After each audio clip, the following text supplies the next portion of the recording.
A gente vai conversar hoje com a Carol Romano. A Carol é consultora, ela também estuda psicologia positiva e ela vem falar pra gente sobre tanto a questão do autoconhecimento, né, de como a psicologia positiva pode auxiliar para que a gente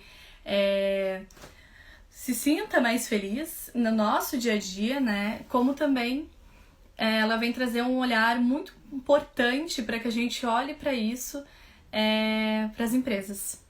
Então, a Carol ela é fundadora da Maker Brands, ela vai contar mais pra gente também sobre a jornada dela da Maker e da Jornada da Felicidade, que inclusive tá com um curso novinho saindo online e a Carol vem contar pra gente sobre tudo isso.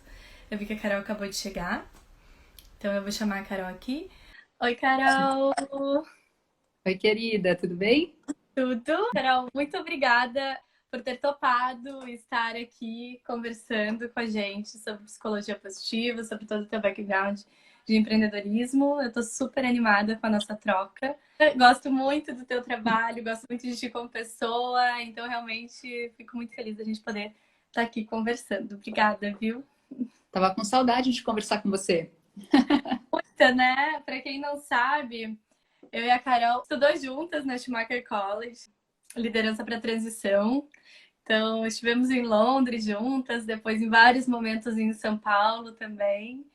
E é uma jornada muito linda. Eu super indico para todo mundo que eu converso, todo mundo que eu conheço. Eu sempre falo, gente, tem que conhecer, fazer se permitir esse mergulho aí. Eu acho que é transformador de diversas formas, né, Carol?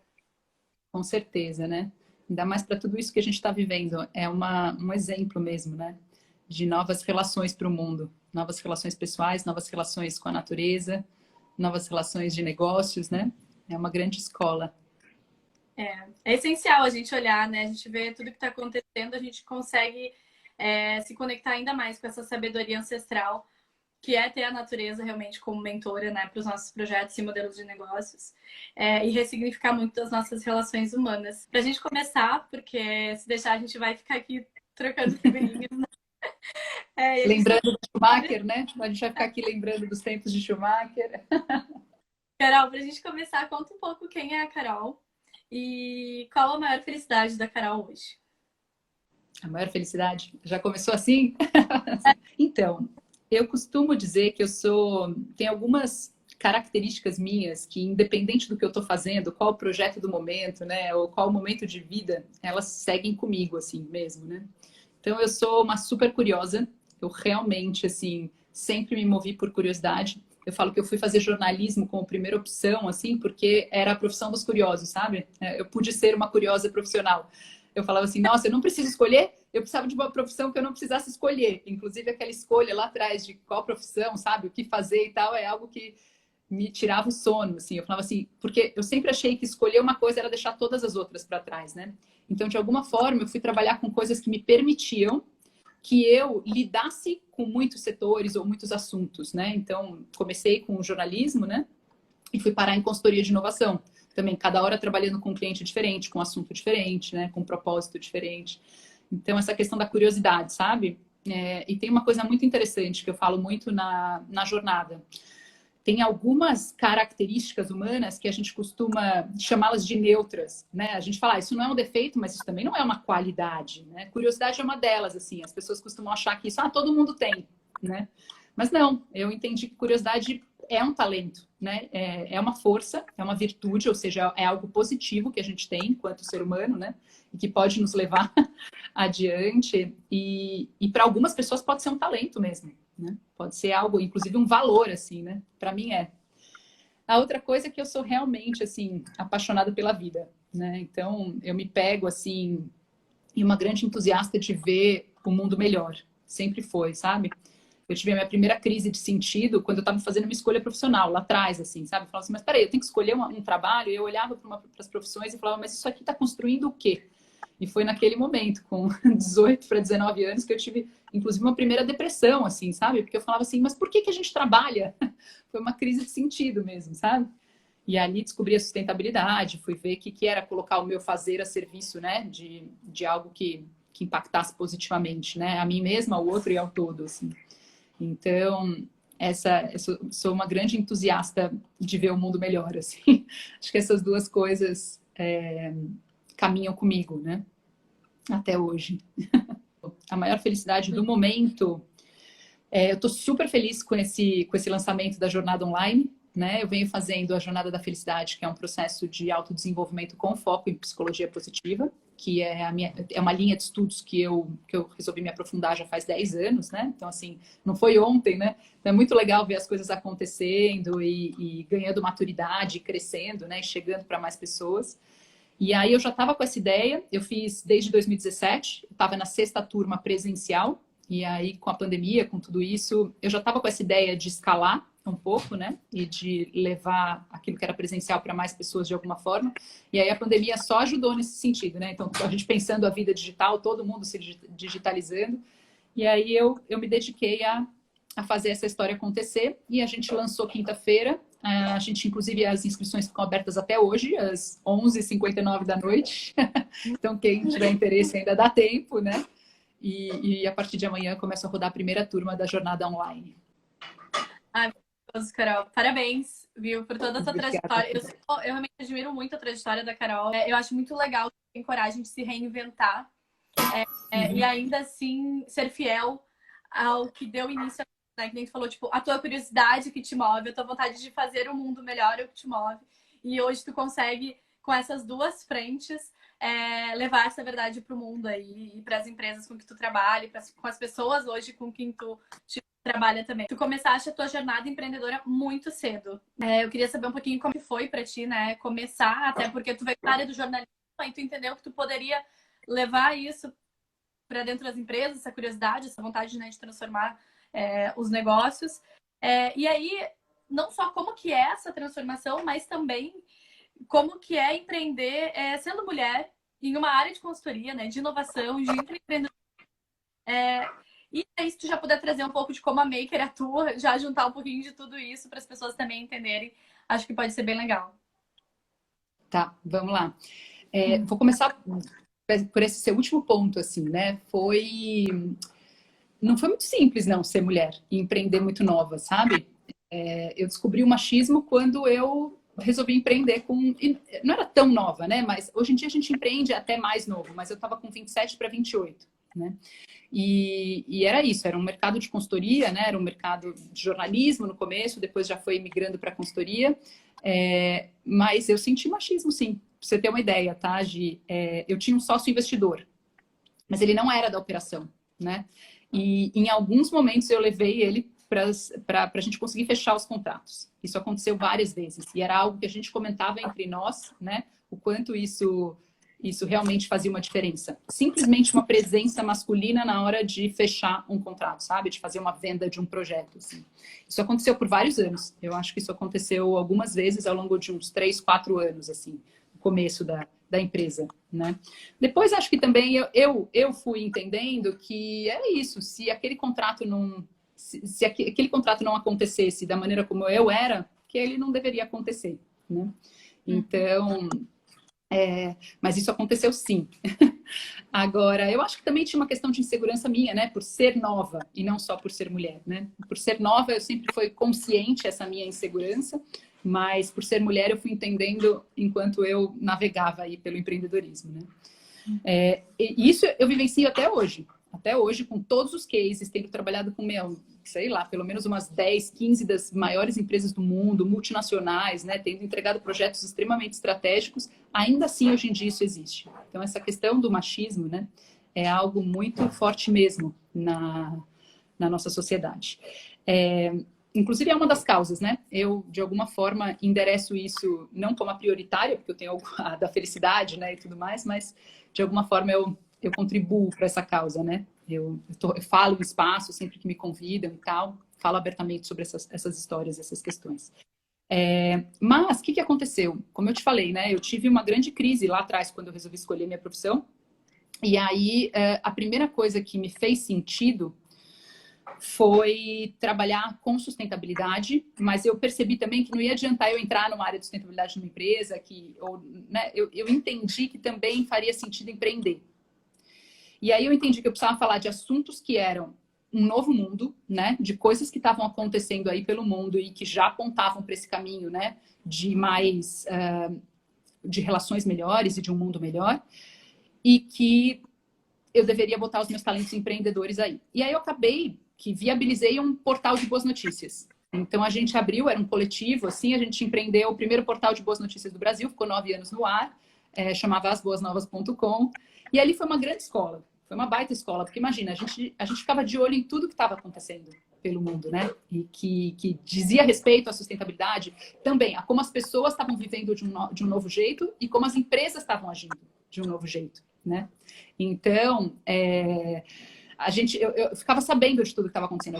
Eu criei, né, o grupo todo que estava envolvido nessa iniciativa, a gente criou um repertório muito rápido e muito grande. Então a gente sabia muito.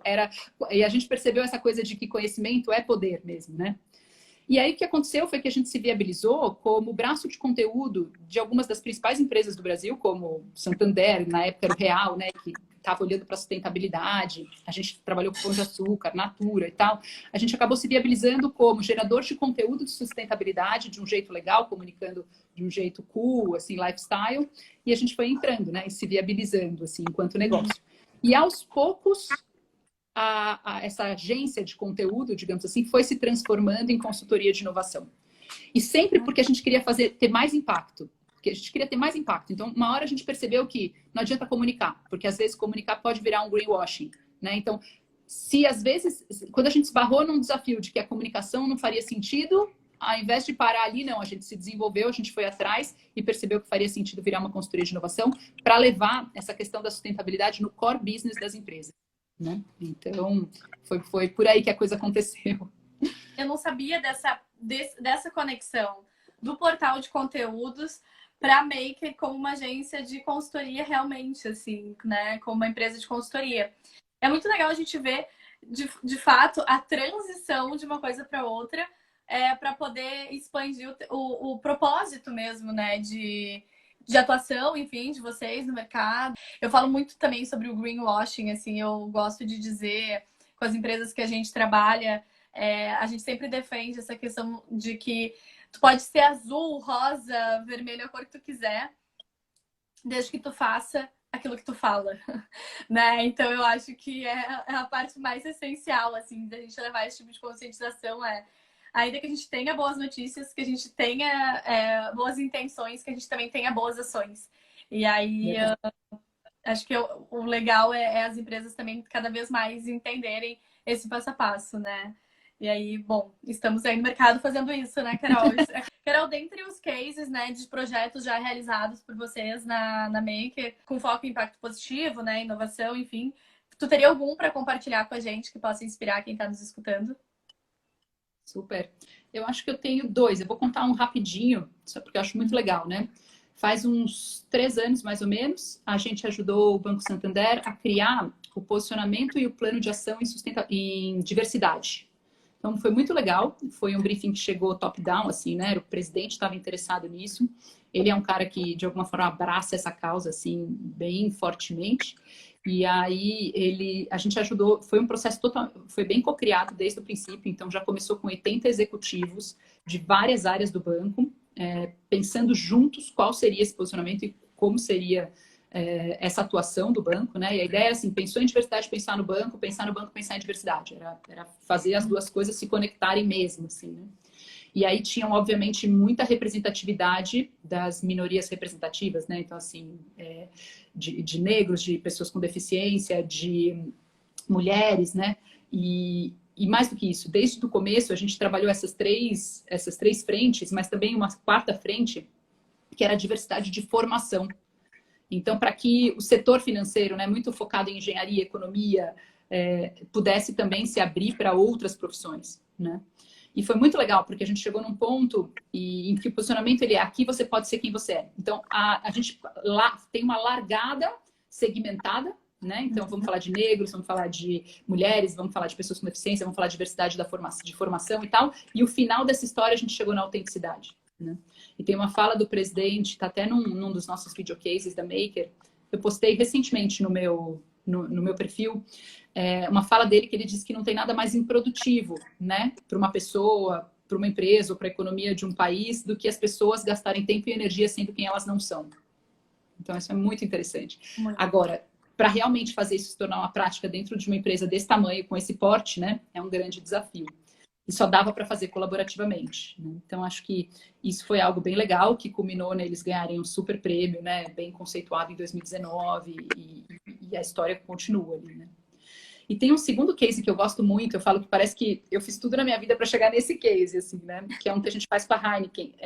Quando eu falo Heineken, a gente trabalha institucional. É a Heineken, companhia que tem várias marcas de cerveja, não só a Heineken, né? A Verdinha e tal. E a gente ajudou eles, a gente está com eles desde o final de 2016, começo de 2017. A gente criou um posicionamento em consumo responsável. Então, não é vender a qualquer custo, né? A gente quer a qualidade e quer garantir que toda vez que alguém bebe uma cerveja, né, ou um produto alcoólico, e não alcoólico, agora estamos falando também de açúcar e outras coisas, que alguém consuma com qualidade, né? Sem que isso seja nocivo.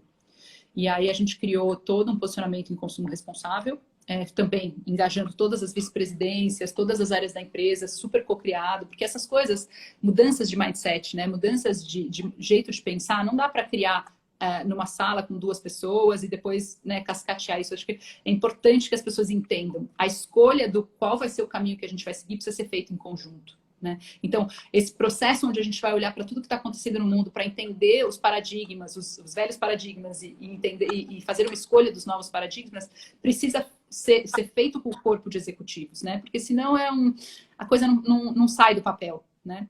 Então, a gente é muito especializado em fazer dessa forma, né? Em co-construção e tal.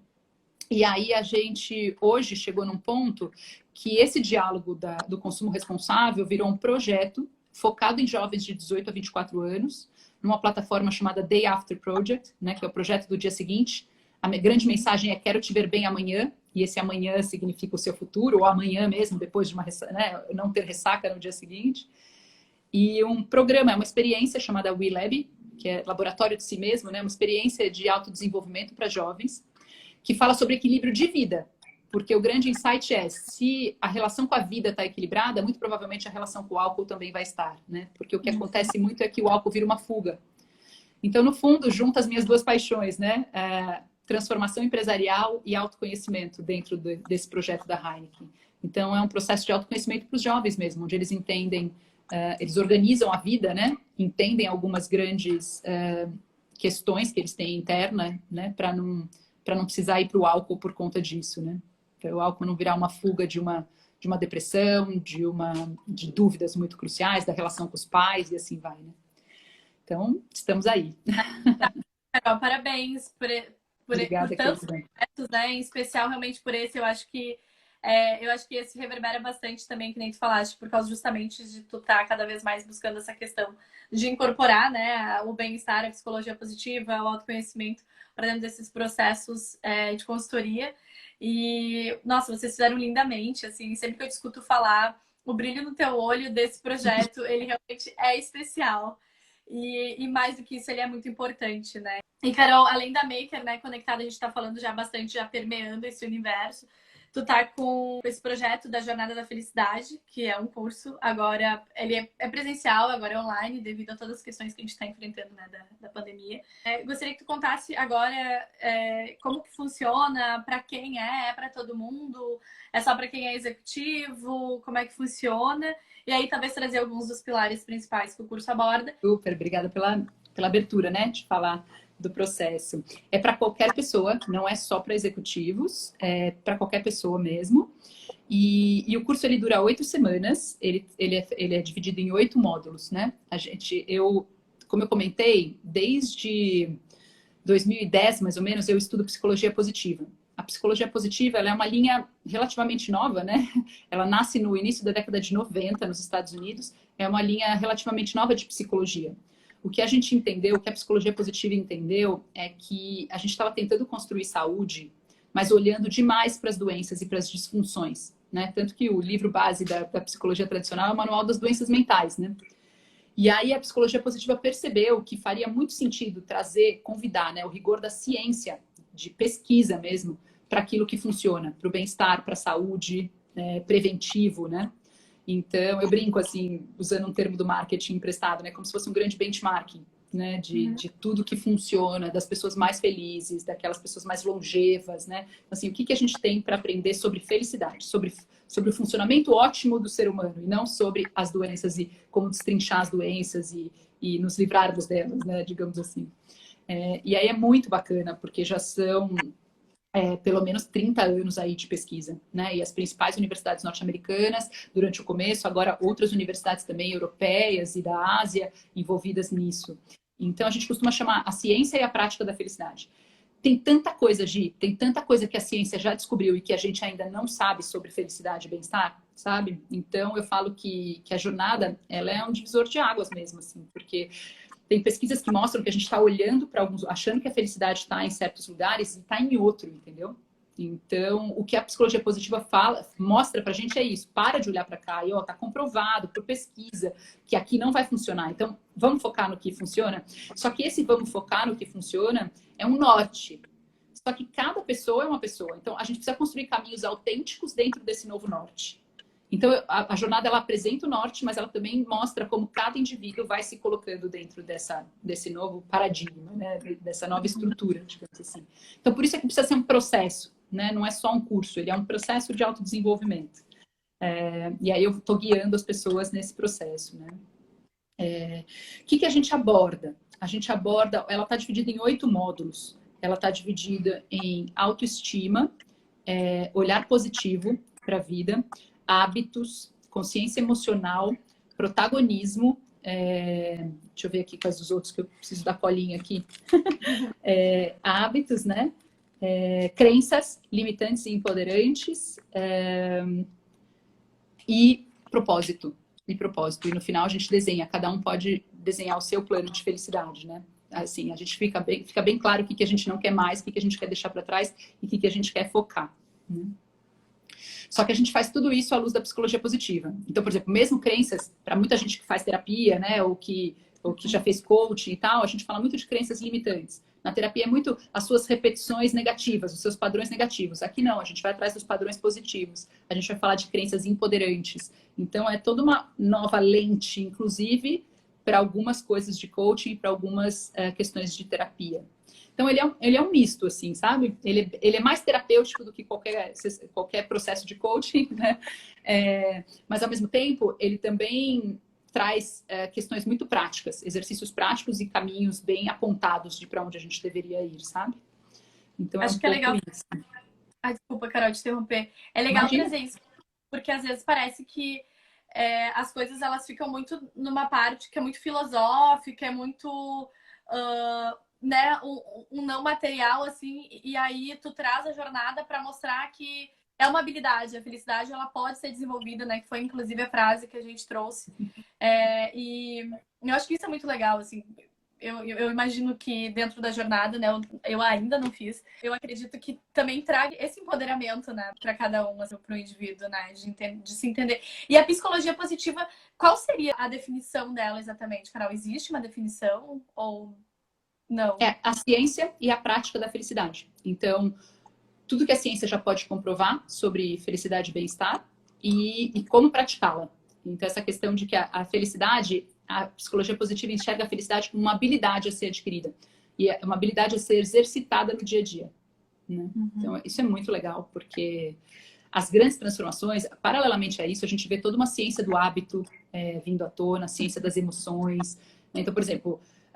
as descobertas mais recentes é de que o hábito é uma inteligência. Ela é uma inteligência que está no lugar do cérebro diferente do raciocínio lógico, que é diferente da memória. E é por isso que várias vezes a gente quer ir para um lugar e a gente vai para o outro, entendeu? É por causa da força do hábito. Só que a gente fala só o hábito. Não, não, não. O hábito é uma inteligência. Né? Então, essas questões de que a gente promove grandes transformações porque a gente está respondendo perguntas filosóficas é verdadeiro, mas tem todo um outro lado do ser humano que é de prática, de disciplina, de dia a dia, sabe? De testes, de aprendizados, de mudanças. Então, a psicologia positiva trabalha essas grandes perguntas, né? Então, ela faz ela está junto com a filosofia nesse lugar, mas ela desce para a ciência e para essa questão mais prática, né? Também. Então, ela é uma abordagem mais integral, mais completa, né?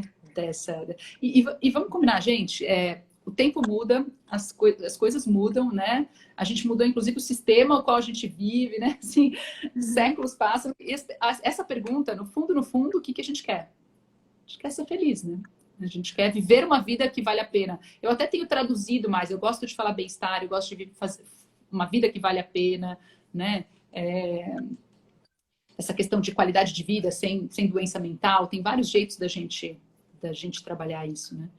A gente vem falando de sistema imunológico psicológico. A gente vem falando de imunidade psicológica, né? Na jornada eu trabalho isso. Cada módulo é um elemento da nossa imunidade psicológica. Muito legal trabalhar isso. Muito. O que eu tento é trazer de um jeito bem prático, né? Ele é um jeito profundo, mas ele é muito prático, sabe? Eu acho que isso é legal porque aproxima as pessoas, né, Carol, desses novos tipos de autoconhecimento mesmo, de ferramentas de autoconhecimento. Eu acho que isso é muito importante, porque como ninguém mais tem mais tempo para perder, seria meio isso, assim. Daí agora, tipo, tá, eu entro na jornada, eu tenho ferramentas práticas e eu já tenho uma transformação intrínseca aí que acontece justamente por causa desse mergulho que eu me permiti. Isso eu achei muito legal, assim. E é muito bom também de ver que a psicologia positiva não é a positividade tóxica, né? Não é isso. É tu realmente olhar com uma nova lente, mas com muita consciência. Então, acho que também é legal de deixar isso bem claro, né? Assim, que às vezes as pessoas também podem, não sei, mas acredito que talvez possam confundir. Então, e como que iniciou o teu interesse na psicologia positiva? Como foi o teu processo, o teu mergulho? Enfim, como que começou isso na tua vida também? Gi, na verdade, quando eu encontrei a psicologia positiva foi porque eu li uma matéria que falava que a aula mais concorrida de Harvard, do campus lá de Harvard, né, que era uma das mais renomadas universidades do mundo de negócios, era uma matéria sobre felicidade, que era uma matéria chamada Psicologia Positiva, a aula mais popular. E eu falei assim, oi? Era dada por um professor chamado Tal Ben-Shahar, ele é israelense, mas cresceu e estudou nos Estados Unidos. E aí aquilo me interessou muito, porque eu achei estranho, né? Eu falei, não imaginaria, né? Você falasse economia comportamental, que a psicologia da economia, eu até entenderia, mas psicologia positiva, eu falei, nossa. E desde ali eu comecei a ler muito. Mas por que eu parei nessa matéria? Por 2 motivos. Eu estava buscando embasamento científico para boa notícia, porque hoje em dia a gente está olhando de um jeito muito mais sério para a boa notícia, até pelo atual momento, né? O calor das coisas como elas estão, né? A gente está vendo a grande mídia abraçando a história da boa notícia. Mas naquela época, foi em 2009 que a gente empreendeu isso, as pessoas ainda olhavam para aquilo e achavam que era uma coisa ingênua, né? E no fundo o que eu estava tentando empreender e mostrar para o mundo era, gente, nós estamos viciados em olhar para o lado negativo das coisas. A gente está viciado em olhar para a gente. Na jornada, Gi, quando eu peço a lista dos defeitos, ela vem gigantesca. Quando eu peço a lista das qualidades, ela vem desse tamanho. Então, assim, é real isso. Tem uma pesquisa de mercado que fala que quando a gente gosta de um produto ou serviço, a gente impacta 6 pessoas. E que quando a gente não gosta, a gente impacta 18. Aí a gente vai para uma das pesquisas mais potentes da psicologia positiva, feita na Universidade da Carolina do Norte, sobre emoções.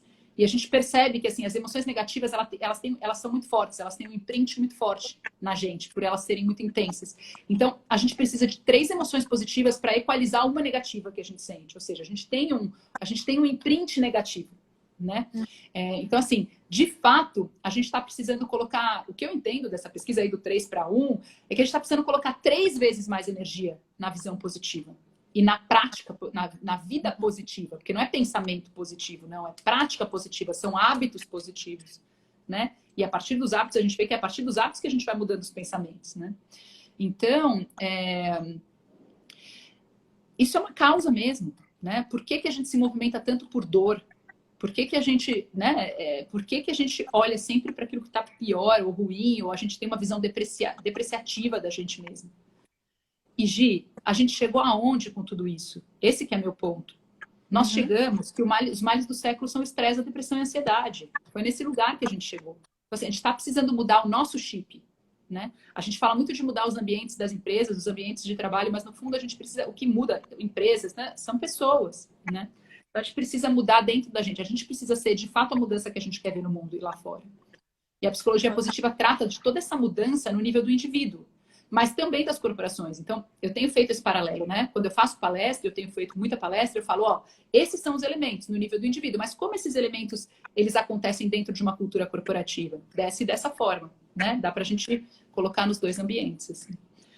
Mas é algo que dá trabalho, porque culturalmente, a gente vem de uma cultura de sobrevivência, né? De homem das cavernas, depois a gente vem de uma cultura de guerra. A gente está vivendo essa transição para uma cultura de paz agora, né? Agora que a gente está vendo tudo isso, assim. Então, sempre foi a vida é dura, a vida é isso, né? A gente tem que lutar muito para ficar, né? E aí a gente saiu da cadeia alimentar, mas a gente segue no capitalismo maluco, né? Então, é tudo muito adverso. É uma transformação de cultura como sociedade, de cultura como empresas e da gente como indivíduos, né, Carol? Porque a gente realmente, a gente está muito acostumado com a verdade de que a gente só pode evoluir pela dor. E aí o que tu traz é isso, né? Uma evolução pelo amor, uma evolução pelo autoconhecimento, uma evolução por uma lente positiva e que é possível. Tu tem que quebrar aí algo que vem sendo defendido há muitas décadas, há séculos, né? Da dor, do sofrimento, o teu referencial muda completamente, né? Então, eu acho que é uma transição aí maluca, mas necessária, né? Super, Gi. Eu só queria pontuar que é muito importante, assim, nós estamos falando de um equilíbrio. Eu não estou falando da gente não se movimentar por dor. É super importante, o ser humano vai sempre se movimentar por dor, né? Eu sou psicanalista também, assim, só que está muito desequilibrado. Então, a gente está se movimentando demais por dor e zero por amor, né? A gente está usando essa metáfora da dor e do amor, né? Mas o que eu gostaria é que a gente equalizasse, que a gente começasse a caminhar mais equilibradamente nas duas coisas, né? Pelas duas motivações. Pela sua motivação intrínseca natural, pela sua autenticidade, pelo aquilo que você veio para fazer, por propósito, e também para você ser aceito, para você, né? Enfim, por todos os motivos que a gente, né, sempre se movimentou, né? Mas, então é uma equalização. Ninguém aqui está falando de colocar um óculos cor-de-rosa, ninguém aqui está falando da gente não encarar frustrações, lutos, essas coisas todas fazem parte da natureza humana. Inclusive, eu acho que as nossas gerações estão enfrentando tanta depressão e ansiedade porque a gente virou essa ditadura da felicidade a qualquer custo e a gente nunca parou e percebeu e estudou, né, digamos assim, aprendeu a lidar com as frustrações. Quanto mais velho a gente fica, mais frustrações e mais perdas a gente tem. Então, assim, isso é da natureza humana, né? As 4 estações estão aí. Tem uma hora que a gente está na primavera, tem uma hora que a gente está no outono, né? E é real tudo isso. E aprender que a hora que a gente tem que sentir as emoções difíceis, a hora que a gente tem que ter as conversas difíceis, a gente precisa encarar. E isso é transformador também. Muito. Né? Transformador. É só para dizer que não é a substituição de uma coisa pela outra, mas é uma equalização. Perfeito, Carol. É uma autoconsciência, né? De tu entender que, assim que tu trouxeste, né? A natureza, ela tem os ciclos e ela respeita muito os ciclos, né? Então, até fazendo uma analogia, assim, com a biomimética, o autoconhecimento, assim, a gente respeitar os ciclos é a gente entender que tem momento de plantar, de cuidar, de regar, de crescer, de florescer, de estar isolado embaixo da terra, né? Que é o momento que a gente está aí como semente se desenvolvendo. Então, eu acho que a gente ter essa consciência, ela também é muito, muito, muito importante. Aí a gente também, quando a gente se reconecta com os nossos ciclos naturais, como natureza também, acho que a gente também consegue entender melhor, inclusive essas transformações, essas transições que a gente vai passando, né? De dor, de alegria, e sem se apegar, porque tudo é impermanente. A única certeza que a gente tem é a impermanência das coisas. Só que por alguma razão a gente tem muito medo de falar sobre a impermanência delas, né? Então, talvez aí é mais um convite, assim, aceitar a impermanência do bom e a impermanência do ruim. Aí talvez seja até uma chave para encontrar um pouco desse equilíbrio, desse autoconhecimento. E tu comentou, né, de que o CEO, inclusive, do Santander, ele trouxe que não tem nada mais improdutivo do que as pessoas gastando tempo e energia para serem quem elas não são, né? E talvez também muito do sofrimento, da frustração esteja nesse lugar, né? Das pessoas não terem autoconhecimento, né? Não se reconhecerem nos seus lugares, enfim, de felicidade. E aí eu queria, se tu puder trazer pra gente, qual a importância da gente conhecer, né, a nossa própria história de vida para revelar padrões de comportamento mais positivos? Toda. A importância é toda mesmo. A gente acha, tem uma hora, e eu vejo isso acontecer, né? As pessoas vêm para um processo de autoconhecimento e elas estão muito machucadas com o lugar onde elas chegaram. Elas estão muito insatisfeitas com o momento em que elas estão e com tudo que aconteceu até então, né?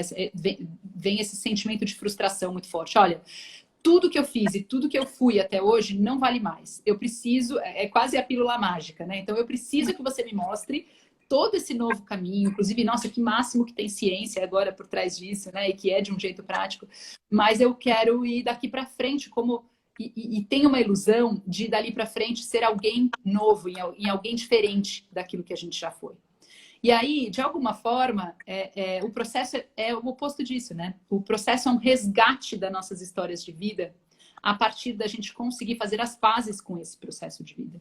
E de verdade, a gente foi botando uma lente negativa nessa história toda. A lente negativa, ela é uma lente da cobrança. Ela é uma lente de um vício que a gente tem de querer ser perfeito. E a gente vai com a lente da vulnerabilidade, a gente vai com a lente do abraçar a imperfeição. A gente vai com a lente, sobretudo, do aprendiz. Né? Então a gente começa a ter um mergulho nas histórias de vida e a gente começa a entender o que tem lastro com a realidade, que tem a ver com a gente, que é positivo. Então eu falo que propósito não é algo que a gente cria e que a gente escolhe na prateleira, né? A partir de agora, ó, o mundo tá precisando dessas coisas, então eu vou lá na prateleira. Não, também, né? Mas é assim, o que sempre esteve comigo? O que eu brincava quando era criança? O que aconteceu, né? Por que a vida me levou para esses lugares que eu fui? Então, assim, é um resgate de si mesmo. E é uma lente nova para equalizar naquele lugar da equalização, que é super importante. Super importante. E Gi, eu acho que até retomando um pouquinho outra pergunta que você fez, que é da onde veio o interesse pela psicologia positiva, assim, eu podia ter sido só uma matéria que eu li e que eu achei curiosa, aquela da aula de Harvard, né? Uhum. Mas é que tinha acontecido tanta coisa na minha vida já, mas tanta coisa pessoal, né? Esses aprendizados pela dor, que eu percebi que, assim, quando a gente toma uns trancos da vida, a gente acessa um lugar de humanidade, né? E a gente acessa uma força, que é tipo aquela força da natureza de que a gente é capaz e a gente é uma potência, né? Que é muito interessante. Por isso é que eu digo, eu acho que a gente se movimenta por dor e tá tudo certo, né? Estamos aí para todas as adversidades que vierem da vida, né? Só não dá para ser só por aí. E nem precisa ser só por aí, né? Porque nós somos um conjunto de memórias e de padrões extremamente positivos e potentes. Às vezes a dor ela vem só para nos chacoalhar, né? Porque também se tá tudo muito certo, né? Muito bom, a gente às vezes não, a gente fica acomodados, né? E aí vem assim um pouquinho de dor que vai, o negócio é tu não mergulhar na dor como uma verdade absoluta para levar isso pro resto da tua vida, né, Carol? É realmente tu entender a dor como um impulso para movimentar, para mudar, para transformar a dor, né? Mas Sim. não para ficar apegada a ela. E aí também Perfeito. acho que Isso é uma escolha. A gente fala da diferença. A gente fala da diferença da dor e do sofrimento, né? A dor, ela existe. O sofrimento é quando a gente se apega a essa dor e a gente não larga dela. E aí, por um processo de trazer consciência dos porquês e das razões pelas quais a gente se apegou à dor, a gente tem escolha, assim, de se desapegar e eliminar o sofrimento. A gente fala que a gente elimina sofrimento. É possível, né? Por um processo de consciência.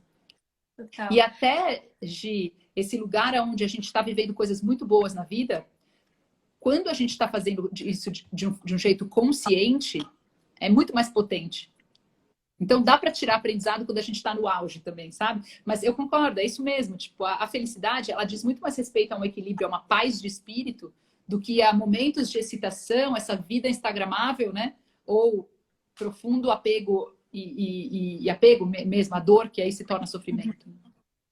Carol, eu vi que aqui a Fernanda, ela perguntou que às vezes a dor é traumática. Aí como que faz para lidar com a dor que é traumática? Tem algum mecanismo diferente ou não? Tudo é uma questão de analisar, né? Do que a gente precisa entender do que é que a gente está falando. Mas, em geral, o trauma, ele é quando a gente tem um bloqueio da espontaneidade ali. Então, aquilo que me aconteceu foi percebido por mim de uma forma tão intensa, negativa, que eu desviei. Eu desviei de quem eu sou naquele momento. O trauma é aquilo que desvia a gente de quem a gente é. Eu entendo que eu não posso mais ser quem eu sou, porque se eu for daquele jeito, eu vou sofrer naquela mesma intensidade, eu vou ficar ali. Então, os traumas, eles são desvios da nossa essência. Então, esse processo da gente olhar para as histórias de vida e entender, inclusive, aonde estão os pontos traumáticos, né? E esses pontos de dor. E não é isso que a gente faz na jornada. A gente vai olhar os padrões positivos. Mas a gente acaba esbarrando nesses lugares. E a gente vê onde a nossa espontaneidade ficou bloqueada. Né? E a gente fazer um resgate dessa espontaneidade, às vezes nem é botando a atenção naquele trauma, mas fazendo um resgate da nossa espontaneidade, fazendo um resgate da nossa autenticidade, da nossa essência, liberando isso, a gente dilui essas coisas. A chance da gente diluir alguns traumas é muito grande. É muito grande.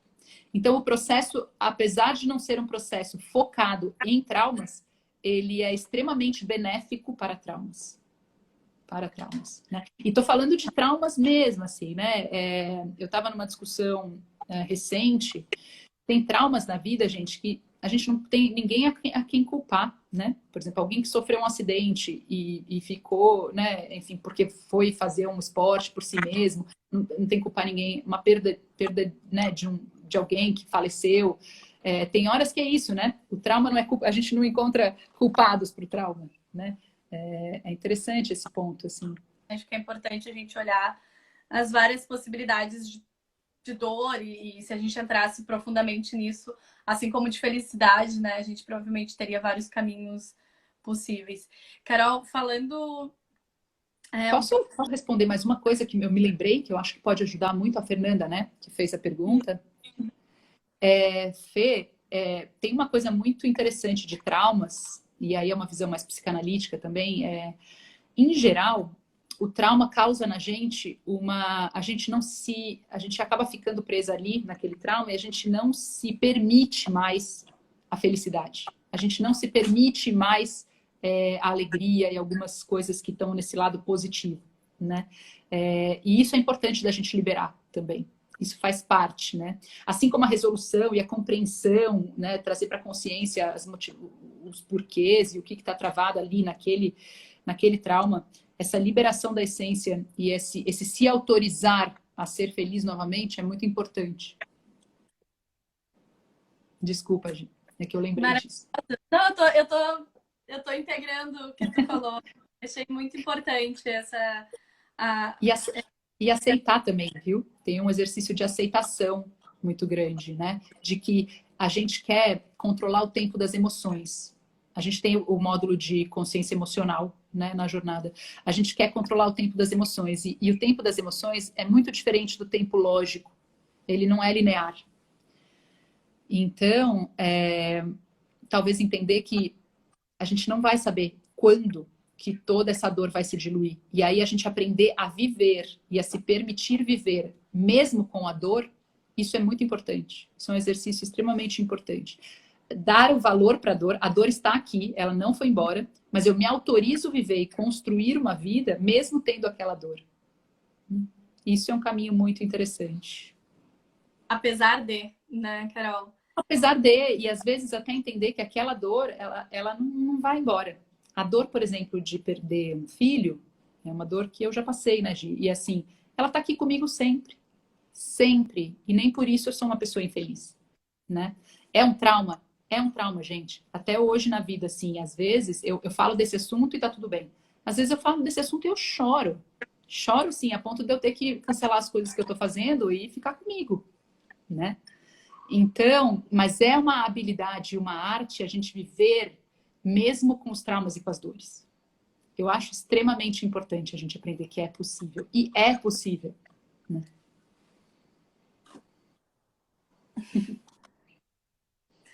Muito amor, sério.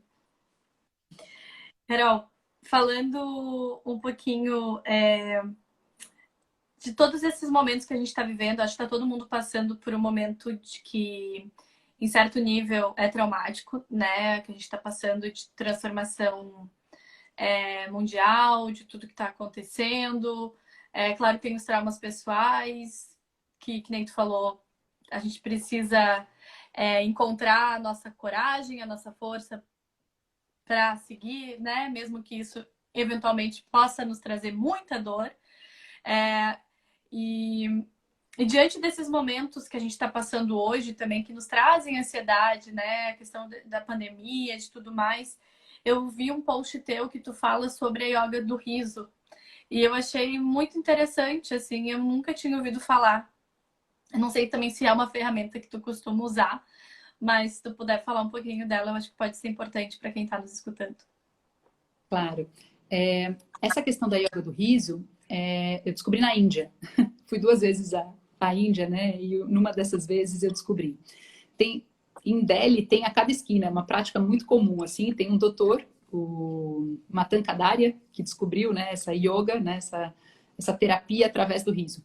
Qual é o lance por trás disso? E tem tudo a ver com a ansiedade. É que, assim, nós, seres humanos, a gente tem um lugar do cérebro, que é o neocórtex pré-frontal aqui, que é a nossa habilidade de imaginar as coisas, assim, de viver coisas que nem aconteceram, né? Por um lado, isso é ótimo, faz a gente ser o homem, né? Inteligente desse jeito, essa espécie que se destacou de todas as outras de alguma forma, né? E a gente planeja e cria coisas. Ao mesmo tempo, é exatamente esse mesmo lugar que faz a gente sentir ansiedade. Porque a ansiedade, o que é? Ela é você estar preso no futuro. Você está preocupando a sua mente com algo que nem aconteceu ainda, né? Um medo de que aquilo aconteça, alguma coisa que você conseguiu ver na sua imaginação. Então é isso, tudo tem seus dois lados, né? Mas o que a yoga do riso mostra? Ela usa exatamente essa habilidade da gente simular coisas por uma coisa positiva. Então ele percebeu que o cérebro, ele não distingue uma risada espontânea, alguma coisa que de fato aconteceu, de uma risada que você force. Force assim, que você exercite. Então a yoga do riso tem uma técnica com o diafragma e você começa ha, ha, ha, ha. E aí você pode fazer em grupo, pode fazer só você, e de repente você está rindo, porque quando você começa a estimular a risada, você ri muito. A maior parte das vezes que eu tentei, eu acabei indo para gargalhada e saí chorando de tanto rir. É uma prática tão forte, que as pessoas fazem por poucos minutos. Iniciantes fazem 5 minutos, avançados fazem 15 minutos, porque ela chega a ser comparada com os estados mais elevados de meditação, que é aquele lugar onde você transmuta as emoções. Então, se você não está bem e você consegue entrar numa yoga do riso, você transmuta esses sentimentos, essas emoções negativas, né? E você consegue sair dessa terapia revitalizado, assim. E tem, assim, estudos e estudos, né? Usando para tratamentos dos mais, né? Diabetes, Alzheimer, câncer e tudo isso, porque tem um impacto na questão dos hormônios, né? Dos hormônios da felicidade muito grande. É interessantíssimo. Mas é esse ponto da gente... Explica toda a psicologia positiva também, que assim, tem um lugar que se a gente começa a exercitar e a trabalhar e a estimular, daqui a pouco isso vira uma realidade, né? E de fato você está se fazendo bem. E é dentro de uma linha que a gente fala muito de bem-estar gerado de forma autônoma. Né? A gente é muito influenciado, as nossas emoções são muito influenciadas por tudo que acontece lá fora, se alguém elogia, se alguém reconhece, né? Se ninguém fala mal. E se fechou o projeto, se fechou o negócio. E a gente está falando de toda uma linha onde a gente começa a entender como a gente, pela gente mesmo, consegue gerar bem-estar. E mexer com os nossos hormônios e tal, para não precisar tomar remédio, nada disso. É por aí. A cura natural, né? A gente se... a biofilia, né? É uma cura, é o amor à natureza que nos traz cura. E eu acho que a gente se encontrar nesse lugar também, onde a gente entende os nossos processos naturais como curadores, é muito potente, né, Carol? Eu amei saber, eu achei muito interessante. Por isso também que eu quis trazer para a live, porque eu não sei, assim, pelo menos para mim foi uma grande novidade. Eu quero experimentar. E, Carol, conectando agora, indo para os finalmente, né? Infelizmente. Conectando um pouco da jornada da felicidade, né? Com tudo que vocês fazem na Maker Brands. Falando de empresas, de pessoas, de inovação, de autoconhecimento, de psicologia positiva. Teria 4 passos para a gente poder construir bem-estar numa empresa ou, enfim, numa organização? Teria, assim, alguns passinhos que tu achas que podem ajudar as pessoas aí a aprender um pouquinho mais sobre isso? Aplicar no dia a dia também empresarial, e isso vai refletir provavelmente em cada ser humaninho que está ali envolvido. Sim. Ó, Gi, eu acho que o primeiro ponto que a gente vem descobrindo, e eu sou uma grande entusiasta disso também, tenho levado isso para as empresas, é a criação de cultura de confiança. Por pesquisa, a gente percebeu que o que a gente mais está precisando é de segurança psicológica. Inclusive pesquisas assim, feitas pela psicologia positiva, em congruência com pesquisas feitas pelo Google de quais são as equipes mais produtivas do mundo e a gente descobrir que essas equipes elas têm esse elemento da segurança psicológica, né? Ela é construída por vínculos fora do trabalho, essa questão dos vínculos. Então a gente está precisando confiança, porque se a gente está o tempo inteiro ameaçado, né? Então, se a gente se sente ameaçado, é difícil que a gente consiga chegar na nossa potência, inclusive da nossa potência produtiva. Então, a gente vem falando sobre cultura de vitalidade, cultura de confiança. Então, assim, eu faço o ambiente ficar propício para que as pessoas possam se sentir seguras, para que elas possam colocar suas potências em ação, e aí sim a gente começa a gerar produtividade. Não eu pego as pessoas e dreno energia, por isso eu gero produtividade. Dreno mais outra pessoa, energia, gero produtividade. Eu nutro a energia vital das pessoas, eu deixo elas com saúde mental e a partir disso a gente gera lucro e valor para a sociedade, né? É por aí. Mas então, criação de cultura de confiança, né? Essa confiança tem a ver com... Tem muitos jeitos de fazer isso. Eu vou deixar essa dica aqui, porque acho que se eu entrar nela eu não vou falar das outras, né? Mas é muito importante. Criação de ambientes psicologicamente seguros. Essa história da diversidade, da autenticidade entra aí, tem um monte de coisas. Transparência. Eu acho que uma transparência e empatia, né? Assim, uma comunicação transparente, né? Eu acho que é essencial. Então, como é que a gente cria transparência? Como é que a transparência como valor se manifesta das mais diversas maneiras, seja na conversa entre as pessoas, seja no online, seja onde for, né? Colaboração. Colaboração é muito importante, assim, de fato, sabe? É mega, mega importante. As pessoas, no atual mundo sistêmico e complexo, as pessoas não ficam bem sozinhas. Inclusive, estresse, depressão e ansiedade é solidão, e é o medo da solidão. Então, essa coisa de que a gente criou esse individualismo, a gente chegou num lugar dele que é anti-orgânico, né? Não é orgânico, é não orgânico. Então, não dá pra gente continuar desse jeito, né? E propósito. Eu acho que nunca mais a gente vai voltar para um lugar onde a gente vai ficar apertando o botão, né? Não tem mais jeito, é a cauda longa da coisa, né? Algumas pessoas ainda estão apertando o botão, a gente tem isso, mas daqui a pouco não vão mais, né? A era dos serviços, da inteligência, do criativo, né? Economia criativa. Então, se não tiver um porquê, e aí tem essa coisa que eu senti lá atrás, quando eu comecei, né, aos 18 anos, a minha primeira crise, que era uma crise de sentido, né? Para que eu tô fazendo o que eu tô fazendo? Para que eu tô aqui? Né? Então, confiança, transparência, colaboração e propósito. Eu acho que é por aí o caminho. Mas se a gente olha para a confiança, tudo acontece. Criar ambiente, né, Carol? Tanto para errar, quanto para aprender, quanto para a liberdade de ser. E aí eu acho que as outras coisas, que nem tu falaste, elas vão acontecendo de uma forma orgânica, natural, assim. Então, que a gente permita esses ambientes abertos e, né, e dispostos a serem transformados também. Acho que isso é essencial para a gente poder evoluir aí cada vez mais como sociedade.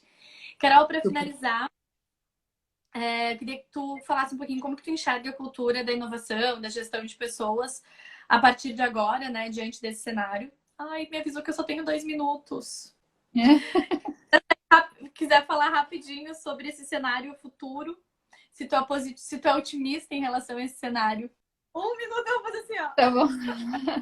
Eu acho que a gente vai enfrentar uma crise econômica muito, muito forte, e é por isso que a gente precisa entender esse novo conceito de produtividade, que é a partir das pessoas bem. Eu acho que a gente precisa de pessoas muito saudáveis emocionalmente para a gente conseguir protagonizar essa recuperação econômica. A gente vai precisar ser produtivo como a gente nunca foi. Tudo custando mais barato e a gente tendo que trabalhar mais. É produtividade, né? Então, assim, eu acho que a gente vai enfrentar. Mas eu acho, Gi, que tudo isso que a gente está passando fez com que a gente acessasse esses 4 elementos da resposta anterior, né? E está fazendo a gente fazer um grande balanço, um autoacerto de contas, né? Eu acho que tem muita gente que tá mal, que está sucumbindo mesmo, né? Com crises, mas eu vejo também um conjunto de pessoas que está explodindo usando a sua criatividade para se reinventar, né? Então eu acho que essa grande crise ela está fazendo a gente se voltar para a gente mesmo, para si mesmo, entender que a gente tem que dar conta das demandas pessoais e aí ficar produtivo para resolver todas as questões que a gente precisa resolver, né? Então, assim, a gente já entendeu que a gente precisa resolver as coisas. Então, vamos ser agentes de resolução e de transformação das coisas. Acho que esse é um caminho sem volta. Te botei numa pegadinha nesse final, mas tu saiu lindamente. Obrigada, Carol, por estar aqui. Obrigada a você, meu amor. Tantas inspirações. Tens toda a minha admiração, respeito, e é um privilégio poder aprender contigo e estar contigo nessa vida. De verdade. Obrigada, viu, Carol? Obrigada, beijo, querida. Obrigada, gente. Obrigada a todo mundo Até. que nos acompanhou. Até mais. Tchauzinho.